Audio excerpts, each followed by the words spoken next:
Welcome in to Outkick the show. Let me let everybody roll in here, and we will be off and running with our Monday review. I'm still a little bit in shock over what we saw transpire, and I'm sure that you guys are as well. Aloha indeed. I'm still wearing the same shirt from yesterday, for those of you who are curious about what exactly has been going on in my life. I've had a very productive day of wearing the same shirt for 2 days in a row. Hair's 8 out of 10. Still haven't showered today. That's how much in shock I am as well.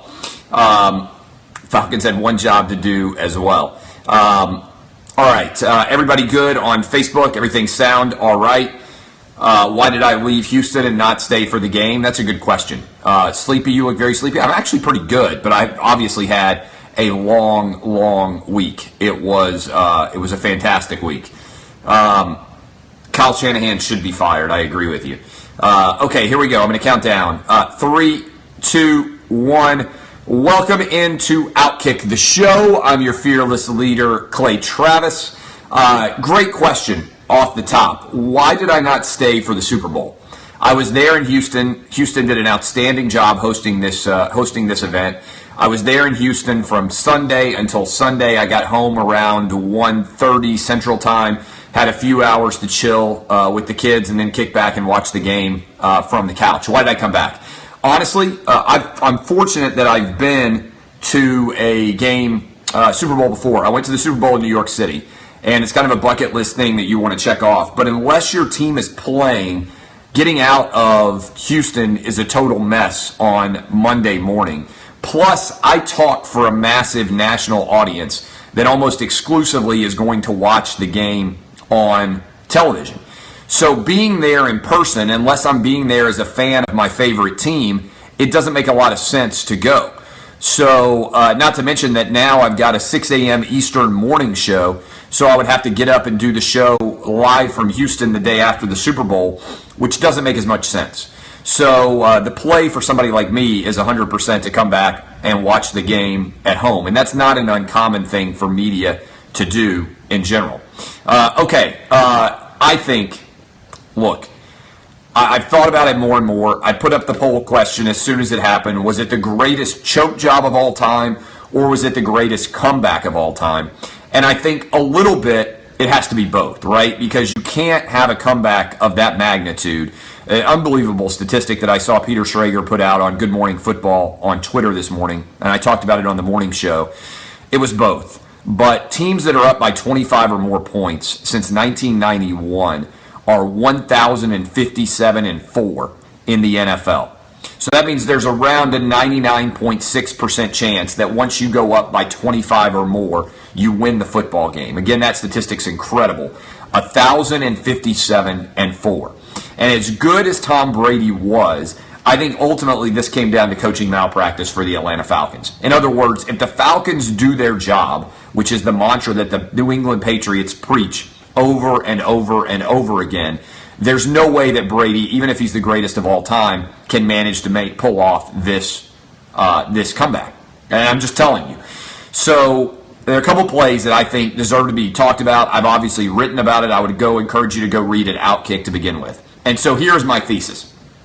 My thesis on a broad level is that your average football coach is paid more than he would be if he were employed in any other capacity, right?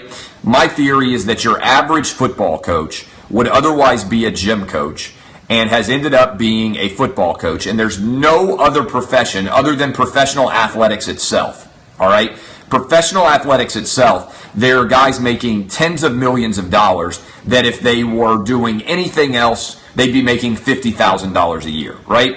I think success tends to translate across most disciplines, right? If you are great at one job, odds are in America today you'd also be great at another job. For instance, if you are a great lawyer, I think you could also be a great doctor or a great architect or a really skilled investment banker, right? Because the skill set that translates to being a great lawyer is intelligence, it's work ethic, it's all those other things, right? I think that is by and large like the connecting fabric, the tissue that would connect across all of those different professions. I think professional athletes, by and large, made millions of dollars, and if they were not, a lot of them would be making, like, at best, $30,000 a year. I believe that, right? I don't believe there's any way that a lot of these guys would be multimillionaires in other professions, okay? Second, I think coaches 100% are like this. And coaches work hard, but I don't know that most of them work efficiently. And I think the coaching lack of intelligence you can see by and large in late games by many people. Now, there are exceptions. There are many exceptions. Look, Nick Saban, I've said this a lot, I think we waste in football, right? I believe Nick Saban could be incredible at many different jobs. And some part of me thinks, man, I'd love if Nick Saban would decide to be president instead of just being really good at football. Kind of depressing to me that Nick Saban, of all the things he could have dominated in life that make the world a better place, just makes a bunch of redneck Alabama fans happy because he's the best college football coach of all time. Right? I mean, I think that's kind of sad. Like, imagine if Abraham Lincoln had been born in a different generation and he'd been a great basketball coach. You'd be like, oh, wow, Abraham Lincoln won a lot of really basketball titles, but it'd be kind of better if the country had had him as president, right? So imagine if Abraham Lincoln was the greatest college hockey coach of all time. You'd be like, man, I feel like we kind of missed him, lost out there with the Emancipation Proclamation not happening. All of these absurdities, okay? So I think what happened with Kyle Shanahan was Dan Quinn committed coaching malpractice by not overriding the coaching malpractice of Kyle Shanahan. And in particular, I want to take you into two strategic decisions. The first one occurred on 3rd and 1 at the Atlanta Falcon, the 36-yard line, with about 8 minutes left in the game. At this point in time, the Atlanta Falcons are up 28-12, 16-point lead with 8 minutes to go, okay? 16-point lead with 8 minutes to go. It's 3rd and 1. He decides to put Matt Ryan into shotgun and have a slow developing pass play. It wasn't a quick hitter off a little curl. It wasn't a little rub route right at the first down, line. It took way too long. 100%, way too long to develop. Now, I understand that there's a missed block and the hit happens and Matt Ryan fumbles and the New England Patriots recover it. But the play there, 100%, if you're going to throw it, is like 3-step drop, quick hitter, the ball's out. There's no way possible that you can ever be sacked, okay? Instead, they make the decision to throw the ball. The play happens where he gets hit, he fumbles, Matt Ryan never sees the blindside hit, and as a result, New England gets the ball at 25-yard line. They then drive in and make it 28-20. Percentage-wise, from a pure decision-making process, that was a flawed decision. I don't get into criticizing individual plays that often because a lot of times the individual play just doesn't goes wrong because of one miss that you don't know, somebody does something inexplicable. But here you have a clear strategic error. If you run the ball, minimum the clock keeps running. If you get the first down, which you'd be favored to do on 3rd and 1, the Falcons at this point in time are averaging 5.6 yards per carry, then there is another chance to run a couple of minutes off the clock. Maybe the Patriots start having to take their chances. Then you can run the ball 3 more times. Great stat for you. The Falcons only ran the ball 5 times after they got up 28-3. 5 times after they got up 28-3. It's an unbelievable stat, okay? So, in that scenario, it's 28-12. The Falcons turn the ball over. Patriots come down, score a touchdown, and get the 2-point conversion, make it within 1 score. Falcons get the ball back, drive it down the field. Julio Jones completes one of the craziest, most amazing, incredible catches in the history of the sport. And at that point in time, the ball is at the 22-yard line of the Patriots, and the Falcons are in Matt Bryant's field goal range. Over the course of the season, he's missed 1 extra point, and he's had 1 30-yard field goal block. Otherwise, he's been perfect inside of 50 yards. In fact, he's made 97% of all field goals that he's attempted this year inside of 50 yards. When you were at the 22-yard line, that's a 39-yard field goal. On first down, the Falcons run it, lose a yard. Okay, it's now a 40-yard field goal. Inexplicably, the Falcons then put Matt Ryan back in the shotgun, where he is sacked to lose another 13 yards. It's another slow developing play that blows up. Why not run the football there. There's 4 minutes left. You're going to force the New England Patriots to take their timeouts. If you run it on second down and you run it on third down, worst case scenario, if you just go between the tackles, there's no way that you're any worse than a 42-yard field goal, which again, Matt Bryant makes about 97% of the time. If you make the field goal there, first of all, you force the Patriots to take their final 2 timeouts, and there's about 3 minutes probably left by the time you run it down on fourth down, and you probably take your final timeout there, potentially, if you are the Falcons, to squeeze off every second of the clock. Matt Bryant is an incredibly successful field goal kicker. You are inside, indoors. There are no wind conditions or atmospheric weather-related issues that you need to be concerned with. He drills that field goal,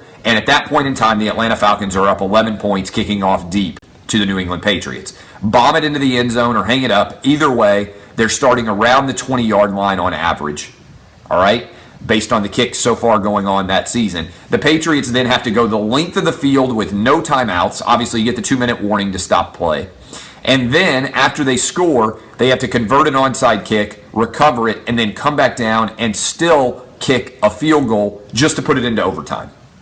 What I have an issue with, by and large, is when coaches make strategic decisions that cost their teams the game. As good as Tom Brady was, as incredible as the Julian Edelman catch was, as clutch as those 2-point conversions were, if once the Julio Jones catch was made with 4 minutes left in this game, all the Atlanta Falcons had to do was run the ball 3 times and then kick a field goal on fourth down, and right now they would be Super Bowl champs. And we'd be talking about Matt Ryan and what an incredible step he had made. Dan Quinn winning a Super Bowl coach becomes massive. Kyle Shanahan rides off to the West Coast to go become the head coach of the San Francisco 49ers. And we're talking about what an incredible playoff run the Atlanta Falcons had, with dominant wins over the Seahawks, over the Green Bay Packers, and over Tom Brady. Matt Ryan would have beaten Russell Wilson. He would have beaten Aaron Rodgers, and he would have beaten Tom Brady back to back to back. 6 Super Bowls among those 3 guys. It doesn't happen very often at all that anybody beats 3 straight Super Bowl winning quarterbacks to win their first Super Bowl. It would have been an incredible ascent, the likes of which we have not seen hardly at all in football. It wouldn't have really changed anything about Tom Brady and Bill Belichick either, except that with this win and this comeback, we now know beyond a shadow of a doubt that Tom Brady is the greatest quarterback of all time and that Bill Belichick is the greatest quarterback of all time. We knocked off 2 more GOATs, right? I would say that those 2 guys are the greatest of all time. Nick Saban's the greatest college football coach of all time. Usain Bolt, the greatest sprinter. I said this on the show this morning. Serena Williams, the greatest tennis player. Roger Federer, the greatest men's tennis player. And also Michael Phelps, the greatest swimmer. I think we got 7 greatest of all times. You might want to toss Wayne Gretzky in there to make it 8. The greatest, eight greatest of all times. So those are my thoughts on that decision making. Instead, the Falcons go to overtime. They lose against the Patriots. Now, some of you have an issue with NFL overtime rules. I do in general. I have argued for a long time that I would copy college and I would put the overtime rule, let's say maybe at the 40-yard line, and allow each team to get possessions, and you keep going until somebody doesn't score or somebody misses a field goal. Now, the challenge there, I would understand, is that it could go on forever, but I just think the NFL overtime rules are not very good. Having said that, I don't feel bad for the Falcons. They gave up 31 unanswered points, and they gave up an opening drive touchdown after the Patriots won the toss. Once the Patriots won the toss, you had a tired defense out there. I do think it stinks for Matt Ryan and that offense, as high-powered as they are. They didn't get the ball back with a chance to win. The other thing I'll toss out there is that the Falcons mismanaged their timeout situation. Even with everything that had gone awry for them, the Falcons got the ball back with 52 seconds left. Now, they had no timeouts left. If they had had any timeouts left at all, they could have moved the ball down the field and attempted a Matt Bryant field goal to win it. Instead, they went into overtime and cost everybody who was on Falcons +3 a lot of money. There's no doubt. But you should still have timeouts there. The Julian Edelman challenge, unless it was done to try and rest your defense, was a bad challenge. It was an incredible catch, but your guys in the booth should have been able to see that it was a catch and that it wasn't going to be overturned. And in general, you shouldn't be worried about the timeout situation when you're up 25 points or as much as they were in the second half. I would not have taken timeouts. You save them. If they had 3 timeouts and 52 seconds left, I think that final drive would have looked entirely differently. I really do. I don't have any doubt at all that everything would have been different about that decision. Speaking of that decision, I'm going to get to the Super Bowl parties and your questions here momentarily, but first I want to tell you, I kept up on SeatGeek all week. How much were Super Bowl tickets going to cost? I was on my SeatGeek app. I would encourage you guys to download it. I was even checking to see how much the Super Bowl party tickets were costing on SeatGeek. I got to go to Taylor Swift. I had an incredible view thanks to the guys at Fox, but I wanted to know what it was going to cost me if I was going to try to buy tickets out there for the Taylor Swift concert. And you know how difficult this Taylor Swift concert was to get in? There were no tickets on SeatGeek. There were no tickets anywhere on the internet for this Taylor Swift concert, which is going to be her only concert for 2017. And yeah, I'm a big-time playmaker there. SeatGeek does all the price comparison for you, searching multiple ticket sites, ensuring that you get the best possible deal. They do all the work. You save time and money. And SeatGeek wants to help you get the most bang for your buck. That's why every ticket on SeatGeek is given a grade based on value. You'll immediately see the enterprise seats and be able to find the best deals that fit your budget. Best of all, my listeners get a $20 rebate of their first SeatGeek purchase. Do it right now. Go to download the SeatGeek app, G-E-E-K, SeatGeek, go to the settings tab, click add a promo code, enter the promo code OUTKICK. SeatGeek will send you $20 after you made your first ticket purchase. That's go to SeatGeek.com right now. Okay, I want to thank my guys at OddsShark. They are now the presenting sponsor of every single Outkick the Show. Go to oddshark.com for all your gambling and informational related needs. Big time sign of how much and how rapidly this show is growing, that we now have a presenting sponsor. I said this and it blows people's mind. I'm going to make more money off of this show live on Facebook and Periscope this year than I am off of my national Fox Sports radio show. Now, we're going to make a lot of money going forward off of the national Fox Sports radio show because it's getting picked up all over the country, and because you guys now with satellite radio and everything else, the feedback on that show is incredible. I'm on daily 6 to 9 a.m. Eastern, but this thing is going to be, just continue to be an unbelievable colossus. Okay, several other thoughts. Super Bowl parties. So one of the things about the Super Bowl party that I'm going to regret for the rest of my life, and I'm not even kidding about this, I went to go see the Chainsmokers and Sam Hunt, and it was an early start for me, right? I'm going to be on the morning after at 5 a.m., and I guarantee you that I did more social activity and did more content and everything else than anybody else at the Super Bowl because I was out all hours and I was still getting up for a 5 a.m. show. My position on the Chainsmokers is similar to my position on DJs in general.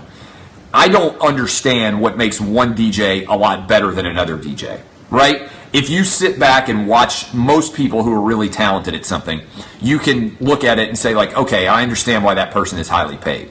If you read a great story or you read a great novel, you don't have to be an expert in literature to know when somebody's got the talent to write a great book. You don't have to know everything about football to understand that Tom Brady and Matt Ryan are great quarterbacks. You can just watch them play. You don't have to know a lot about wide receiving to know that Julio is an incredible wide receiver. For most things in life, if you sit and watch somebody do something, you know that they are incredibly talented, right? I still have no idea why one DJ makes $50 million and another DJ makes $10,000. Like, I genuinely don't get it. When you just pull out a computer and you just play mixes of other people's songs, I guess you have really good timing. Like, oh, wow, can you believe that DJ's timing? He went straight from Dre to Snoop to Taylor Swift to whatever it is, right? I don't get it. I think that DJing is almost entirely self-promotion. Like, somebody decides that a DJ is really good and they take off. I think it's rare in American talents that you can have somebody make $50 million a year and you have no idea whether they're good or not. That's my theory. Now, some of you may be electronic music experts. You may be DJs, DJs, geniuses, and you can look at it and say, oh, I know why one person is better than another. Chainsmokers were okay. It's fun. I didn't have any idea what was happening. You can follow me on Snapchat, clay.travis. I put up a lot of the videos live from Super Bowl Party Week. So that's going on, all right? And it's an incredible, performance, everything else, but I didn't realize that Snoop Dogg was performing after. I didn't realize that Snoop Dogg was going to perform afterwards, so I left. I left with my wife. We bailed. Doug Gottlieb was with us. We got out. We got in an Uber. We're out of town because we're out there at this location, this club, whatever it was called, that they built specifically for these concerts on Thursday, Friday, and Saturday night. And I was like, it's going to take forever to get out. The other big winner, I would say, by the way, of the Super Bowl is Uber. I don't know about you guys, but I can't imagine my life now without Uber. Right? I don't know what I spent on Ubers everywhere in Houston over this time, and everywhere I travel. I don't rent cars anymore. I just take Uber. It has rapidly taken over my life. I take it everywhere because I'm so afraid now if I have a drink, God forbid I'm ever going to drive. I don't want to get pulled over. It's changed and revolutionized my life. I mean, it really has. I think it's so much better than cabs. I take it everywhere possible, and I took it everywhere at the Super Bowl. And what was amazing about Uber was you could get out of that setup. And Uber doesn't pay me anything. They should because if you don't have Uber on your phone or Lyft, they can also pay me a lot of money. I'd be fine with Uber or Lyft. If you don't have one of those brands on your phone, I question what you're doing with your life. So we leave. There's no announcement about who's playing next. And the next morning when I wake up, I find out that Snoop came out and performed for an hour. Now, I was also told that he didn't take the stage until 1:30 Central Time. But then he performed for an hour. So if I had stayed for Snoop, I would have pulled another all-nighter. And I pulled a couple of all-nighters while I was there. Finished the show, went straight in to go broadcast. It was an incredible experience, right? But I missed Snoop. And the result of missing Snoop is that I question everything about my life. I absolutely love Snoop. I am one of the biggest fans of 90s rap that you can possibly imagine. I would have done anything to be there to watch Snoop. If I had known he was going to perform, I never would have missed it.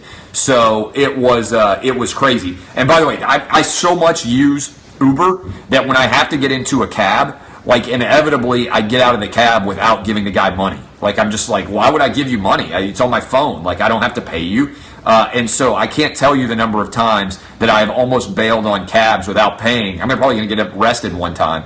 It's going to make that happen at some point in time. All right, commercials. Let's talk about the commercials a little bit. I am a guy who you guys know is a radical moderate. I'm very middle of the road. I thought some of the commercials were so fucking PC Bromani that they drove me crazy. I think that we have reached a point. I really do. I think we have reached a point where companies are so afraid of doing anything other than curling up in the fetal position and saying like, I'm inclusive, diversity, yay, that they don't even try to be funny anymore. Because somebody inevitably is going to be upset. Oh, you're making fun of fat people. Oh, you're making fun of girls. Oh, you're making fun of guys. Oh, gay people aren't happy. Like, just shut the fuck up. I'm so tired of everybody being offended. The couple of decisions I thought were incredibly dumb. Audi deciding that it was going to trumpet a false stat about women making 21% less than men as their fucking Super Bowl ad. I wouldn't buy an Audi now. I wouldn't. I mean, I'm rich. I can go buy any fucking car I want with cash. I can buy a lot of stuff. I'm fortunate. I would not buy an Audi. I didn't have anything against Audi beforehand, but when you come on and you tell me that women make 21% less than men and that, oh, you love women more than I do, first of all, you're lying. Nobody loves women more than me, especially hot women. Nobody loves hot women more than me. I'm the most inclusive motherfucker on earth when it comes to hot chicks, all right? And nobody gives into hot girl privilege more than me, but don't give me this bullshit about women making 21% less than men. It's not true statistically, okay? If it were true, from a pure capitalistic perspective, why wouldn't every American company go out and hire all women and save 21% on labor costs? Just think about it from a pure capitalistic perspective. Why wouldn't every company only hire women and save 21% off of all their labor costs? If it were true, right? If it were true that women made a fraction of what men make, then every company in America would be insane not to have all women. And so don't come out here and tell me how inclusive you are and how much you support women. Women are the majority of the people in America today. If women make up their mind to do anything, they're the majority. They could have it happen. So I just don't buy it. I just don't buy into it. I think everybody right now is treated equally under the law, and PC Bromanis are upset because they need to be offended by something. So I thought that was dumb. I don't even know what happened with the 84 lumber ad. And you can say, well, you're talking about it. That means it's successful. In general, maybe. But the 84 lumber ad, like you sell by and large, I'm not an expert on this, but I think by and large you sell to like conservative dudes who build, right? I don't even know what 84 lumber is, but if it has lumber in it, I don't think it's like something where like trendy millennials are showing up and like partying all the time, right? I don't think it by any stretch of the imagination. They sent the rest of the people to their website and then their website crashed, but it seemed to be something that focused on illegal immigration, okay? I don't understand that. I don't understand why 84 Lumber is focused on illegal immigration unless they're trying to bid to build the wall. And look, I'm a guy who's pro-immigration. I think we need more immigrants in this country because too many Americans are fucking lazy. And so if you give me a choice between having an educated immigrant who is going to be able to take advantage of the opportunity in this country or a lazy native-born American, I'm going to take the immigrant. We need immigrants. We need the dynamicism they create. We need the jobs that they create. We need the intellectual first-round draft picks of the rest of the world. That's the way I convey it easily. Now, can you argue that our immigration system doesn't make sense and needs to be reformed? Yes. I want talent to dictate who we bring in, not random geographic influence. But do you blame anyone for going to a country where they can make 10 times as much money by just crossing a river? I would 100% cross a river to make 10 times as much money. If you told me right now that I could go to Canada and make 10 times as much money doing the Outkick show and doing my radio show and everything else, I would sneak over the border. I would sneak over the border in a heartbeat. Now, I don't know anybody who wouldn't. If all I had to do was sneak over the border and then I could bring my family in here with me and I'd make 10 times as much money everywhere else, I would 100% go to Canada. Vancouver's nice. I'd live in Vancouver. I'd live right on the coast. I'd do Outkick from Vancouver, live in an unbelievable place if I was making tens of millions of dollars a year. No question. All right? So that's the truth. Now, my family would be safe. They'd be happy. Vancouver's a great place to live. I'm sure Toronto's not bad. I've been to Montreal. The strip clubs are incredible. That's a great place to go. Quick strip club story from Houston. I was out with buddies on Wednesday, and we ended up at the Men's Club, which is, I think, the premier strip club in the Houston area. And as I'm walking through that strip club, this was after, was it Wednesday night we did? It was we went out to Carissa Thompson's party. It was really fun, and then we went to Spire nightclub, and then we went to the strip club. And when we get to the strip club, I'm coming out of the bathroom. And there's this guy with a girl stripper sitting on top of him, totally topless, giving him a lap dance. And as I'm walking by, she yells out, the crowded strip club, "I love you, Clay Travis." Stripper does. And I'm thinking to myself, well, I know we got a big audience in Houston, but if I've penetrated, no pun intended, the stripper community, we are rolling at Outkick. There's no doubt at all about it. Turns out that the stripper is grinding on a guy who's a big Outkick fan. And he calls me over, and he's from Baton Rouge, and of course he's an LSU fan, because having a stripper yell out the name Clay Travis in a crowded strip club is clearly the best way to possibly get my attention, but also total LSU fan move. And he pulls out his wallet, gives me his business card, and I'm not going to put him on blast, but gives me his business card, says, "I run a restaurant in Baton Rouge. Next time you're there, let me know. You can come in, we'll give you a free meal." If that doesn't sum up Outkick better than anything else, I don't know what does. How many sports media figures out there today would have fans who are getting lap dances and having strippers scream out, "I love you, Clay Travis," to have you come over and say hi? That was a hell of an experience. That's 100% a true story that happened on Wednesday night. I got back with my crew, and I'm like, you guys aren't going to believe what happened, but I got a business card from a Baton Rouge restaurateur who wants me to come in for a free meal next time I'm at an LSU game. Welcome to the Outkick Army, indeed. There was he wasn't an SEC fan, just an LSU fan. So that was my experience in general with the commercials. But I think by and large they have given up trying to be funny in exchange for trying to be PC Bromani, and I think it's just a bad move. Again, I'm a guy who's pro-immigration. I just ran through my entire analysis there. I don't agree with Trump's order. Look, I'm a middle-of-the-road guy. I just don't think it makes sense. But I don't think that if I owned a company, I would be trying to make the point that I disagreed with it as part of my $5 million ad buy. If I were going to spend $5 million on a Super Bowl ad, I would probably be more likely right now to just decide to burn $5 million live on Facebook and on Periscope. I think our audience would be pretty incredible. Okay, yeah, you have to say it like Pac-Man. I was at the script club. Okay, do I think the judge in Washington was in the right? You know what? I haven't read the full order, and it's going to be a complex legal issue. I always like to use this as an example. When I graduated law school, at that point in time, you could say legitimately that you had no idea what the law was when somebody asked you whether something was legal or not. After graduating from law school, at my graduation, the same story was told, and they said, now you can say with complete sincerity, that depends. And I say that for this reason.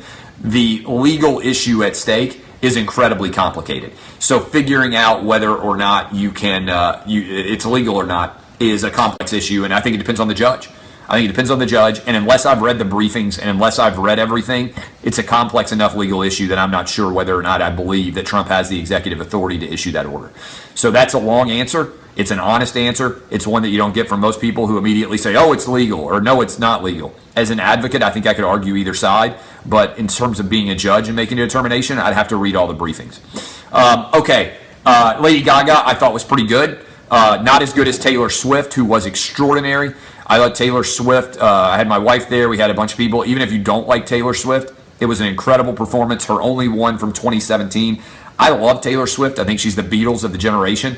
Anybody who writes their own songs and sings them is incredibly talented. J-Mart did not break the streak. I don't believe so. Big Tay-Tay fan, but that is the rundown. Next year's Super Bowl is going to be in Minneapolis. I can't imagine what that will be like. It will be freezing, and it should be an intriguing experience, especially because Marcus Mariota, a.k.a. Marcus Mariota, is going to be there to make his case and begin the Super Bowl run of the Tennessee Titans. Okay. Won a lot of points with the wife for this trip. All right, questions that you guys have, rapid fire time. Questions. Come here. You want to say hi, Fox? Barstool thoughts. Look, I root for everybody to be. Here's my. He just turned 9 now. Here's Fox. He can read everything you say. He's a 3rd grader. Congratulations to Barstool. I wish those guys well. I hope that they make a ton of money, because I also am going to make a ton of money. So I think there's no doubt at all that they're doing well right now. I respect the fact that they're not PC Bromanis. And look, their success honestly just helps my success. My deals are up next year, and we're going to have a lot of options to figure out what makes sense. How did I like the Gutfeld show? You know what? They invited me to come back to New York City to do Fox News again. It was fun to do Fox News live there for the first time. I didn't want to just sit and talk about commercials. I would a lot rather be able to sit. We'll let you answer questions in a sec. I'd a lot rather be able to sit and analyze every issue as opposed to just coming on to talk about Super Bowl commercials. I think I can talk Brady Trump. I think I can talk every political issue they would want to hit, honestly. Certainly I can talk sports issues pretty easily. I wouldn't change overtime other than to say I like the college overtime rule a lot better. Do you like Taylor Swift, Fox? I like her. I mean, my favorite singer, honestly, is you? Myself? You're your favorite singer. Fox is in the Vanderbilt Children's Choir. He's very talented. Yes, my actual favorite singer is Taylor Swift. But why I would be my favorite singer is because it's myself. Go figure. I don't know where he gets the fact that he would be his favorite person. Hate to brag, indeed. All right. Fox was here all week. Mom came down on Thursday. Who's in the Super Bowl next year? I mean, I think you have to honestly continue to say the Patriots as long as they're there. I would probably say in the NFC, man, I love the Falcons. I thought they should have won it this year. I think they were the best team. I don't know how long of a hangover they have after this. You saw what happened to the Panthers. I would probably go with Green Bay. Honestly, if they can get a couple of things figured out. I thought Aaron Rodgers at the end of the year was about as good as he could be, but they've got a lot of holes they need to fill. Soccer or golf? Golf or choir? Choir. Who do I like for Titans at the 5 pick? Mike Williams. I think the Titans should take Clemson wide receiver Mike Williams, give Marcus Mariota a big-time target. I think he could be as good as Julio Jones is if he develops at a high level. His ceiling is incredibly high. I think his floor is high too. I don't think he's going to be a bust because he's got a great quarterback throwing to him. So assuming you do all your due diligence on Mike Williams, hold on a sec. Assuming you do all your due diligence on Mike Williams and he tests in a way that you think fits your offensive scheme, then I go get Mike Williams. I also then take a quarterback at around, whatever it is, 16, the other pick the Titans have. Okay, so I think Trump currently is... I really don't like the idea that he's not going to allow people to immigrate, but I do like the idea that he's going to cut tax rates instead of raising them up, since a lot of people... That's one of the things I think is similar between Trump and Hillary Clinton. They both want to cut... Well, they both sort of want to cut tax rates. They both want to somehow give you more money. Yeah, cutting taxes we're in favor of in the Travis family. We're in favor of cutting taxes. We're in favor of cutting corporate tax rates. Making companies more money makes them more likely to hire people. We believe in immigration, though, in this family, right? We want smart, talented people from other countries to be able to come here legally and make a lot of money. We want the Elon Musks of the world making their creations here in the United States as opposed to elsewhere. What I mean by that Hillary Clinton is going to give you more money is she's going to tax more people to give you more money. Hillary Clinton was not going to give us more money. She was going to take more of our money. It means you get less toys. Oh, no! I don't like toys! Less video games. Should Trump quit tweeting? 100% Trump should definitely quit tweeting.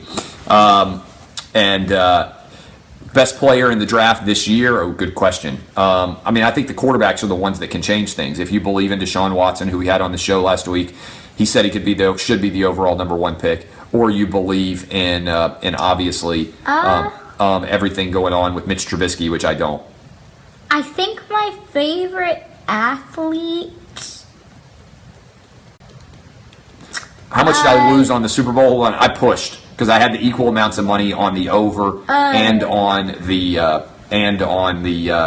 Falcons. Who is the best athlete in the Olympics? Best athlete in the Olympics ever is probably Usain Bolt or Michael Phelps. But the other thing is, I also OddsShark gave me out a ticket for the Patriots. I think it's 7-1 to win the Super Bowl before the season started. I drew it in our OddsShark contest, so I won like $700 on that. So I ended up making money, and the best outcome for me obviously would have been the Falcons losing by less than 3. Travis Clay loved the commercials. Travis Clay thought they were the exact kind of inclusive and diverse commercials that we needed in this country. There's no doubt about it. Not my Super Bowl winners, right. I mean, the Falcons led for most of the game. So in my opinion, the Falcons should be the world champs. That's how the popular vote arguers work, right? They won by the statistics that don't matter. So the fact that the Patriots were losing for most of the game means that they are, in fact, the electoral college, the popular vote winners, not my Super Bowl champs. That's the way it works, right? That's the way that the left wing has taught me, that the rules of who scored the most points don't matter. It's about who led for the most of the time. The Patriots, I'm not sure, had the most total yards in the playoffs this year. So really, whoever had the most total yards should win. It's also why I support the Indians. They scored more runs than the Cubs in the World Series this year. I think I like Caprice water better than Capri-Sun. All right, you good? Thank you for coming by, Fox. Say hi to everybody. Hi. All right, a couple last questions, and I'm going to bail. Thank you, Fox. This is Outkick the Show. We're on daily. Go download the SeatGeek app and make sure that you take advantage of SeatGeek going forward. 1 win and 2 losses equals a push. I mean, again, some of you guys don't really understand. Like, I took 14-1. To me, if you take a 14-1 like flyer, you don't count that as a loss because you take a lot of 14-1 flyers. Last year, we won 24-1 on Von Miller. Like, if you take a huge underdog to win and the payoff is potentially high, like, you expect that you're going to lose that one.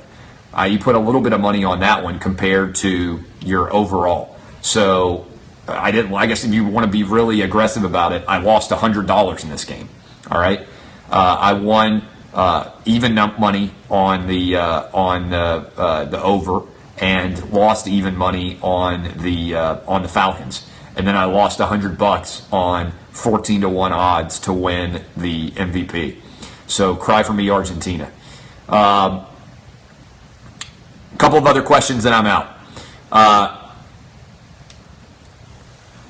I would prefer all of my kids went to Stanford and pay full tuition than I would them go to anywhere and get a full ride. I want them to go to the best school they can possibly go to. We're fortunate to be able to have the money to send them to any school that they want to go to in the country, and I think Stanford is the best school in the country. So if I had my choice right now and you told me I could sign up and have all three of my boys go to Stanford, that's the choice that I would make. I'd want all three of them to go to Stanford. If you told me right now that I could sign papers and all three of them would go to Vanderbilt, I would 100% go ahead and sign those papers too. You told me right now I could lock in a top 20 university for all three boys, I think you got to do it, like as a parent, and you can afford to do it. I took scholarship money. My family was not wealthy, so I took scholarship money over the best school that I got into. GW gave me a scholarship, but we're fortunate now as a family that I would send my kids to the best school they got in regardless of cost. And so I want them to have the best peer group, the best university surroundings, and I think Stanford is the best place imaginable to go. So that's where I would send them, but I would also sign the paperwork right now for Vanderbilt. I would sign the paperwork right now for Duke, for Northwestern, for any top 20 university in the country. I think you got to go ahead and lock it in. As competitive as the world is becoming, especially if you're a white dude, you definitely have to lock in a great college opportunity if you can.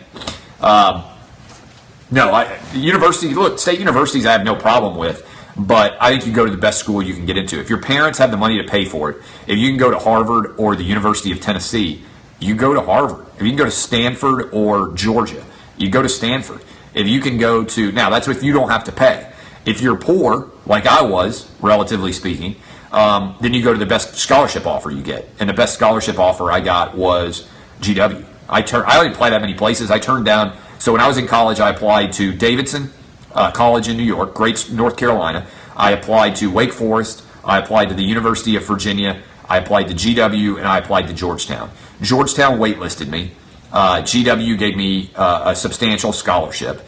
And so I turned down Wake, Davidson, and UVA. But those are the only 5 places I applied. If I had to do it all over again, I would have applied to Stanford. And I think I probably would have gotten in because I had good numbers.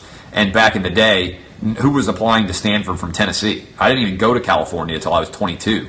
So I had no clue what Stanford was like. Now, they rejected me for law school or I wouldn't have gone to Vanderbilt.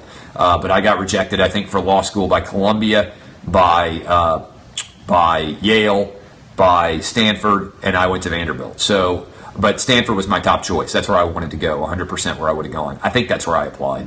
And then I applied a lot of other places like UT, Miami, Tulane that I thought would be fun. USC, I seriously thought about going to as well. I thought I'd like to go to school on the West Coast, having lived and gone to college on the East Coast. But it was a good opportunity because eventually I got to go spend a lot of time on the West Coast with working at Fox in LA. And I'm a big fan of the West Coast. I like it out there a lot. South is my favorite region of the country. West Coast is my second favorite region of the country. Midwest is my third. And the East Coast is actually my least favorite region of the country. I like everywhere else better than the East Coast. Okay. Love you guys. I appreciate all of you coming to hang out with us here. It is outstanding. My thing about the East Coast is a very zero-sum location. Like in the East Coast, in the West Coast, everybody's about how let's create something new. Let's be dynamic. Everything is not needing to be a zero-sum game where somebody else has to lose in order for you to win. I like the people in the South the best. The East Coast is just, it's very like, if I succeed, you have to fail. It's honestly, you want to know who it's like. It's like the way Portnoy thinks about Barstool. Like Portnoy is convinced, because he's from the East Coast, and Barstool is a very East Coast company, that in order for him to succeed, I have to fail. And that's why he's obsessed with me, because we're not failing. We're winning at a high level at Outkick, and we have such a substantial audience. And that really bothers him, because he thinks if I succeed, that means he's not going to succeed. Whereas I don't care, and maybe this is cocky of me, but I don't care about what anybody else does. I worry about myself. That's my mantra, right? Worry about your individual self. I don't worry about anybody else's success because I can't control what their work ethic is. All I can control is mine. And if I wake up every day and I do the best that I possibly can, then I don't care about anybody else because I'm going to succeed. You got these assets, you put in the time, results are going to be good. That's how I got these triceps. Look at that. I got triceps by accident. I don't care what anybody else is doing with their triceps when I got triceps like that. All right, love you guys. Appreciate you watching. Share the show. I am Clay Travis. This is Outkick the Show. Thanks to OddsShark, our new presenting sponsor for 2017. Go download the SeatGeek app. You guys are outstanding. Don't be a pussy. Hashtag DBAP. Aloha Bitches shirts, I believe, are back up on the website. Go get your DBAP shirts. We sold a lot of gear, and we're going to continue to. Thanks to Houston for hosting the Super Bowl. Thanks to Tay-Tay, my girl Taylor Swift, for putting on a great show. Go follow me at Snapchat if you'd like, clay.travis. I have no idea how many people follow me, but you guys seem to enjoy it. I'm Clay Travis. You've been listening to Outkick the Show. DBAP, motherfuckers. I'll see you guys.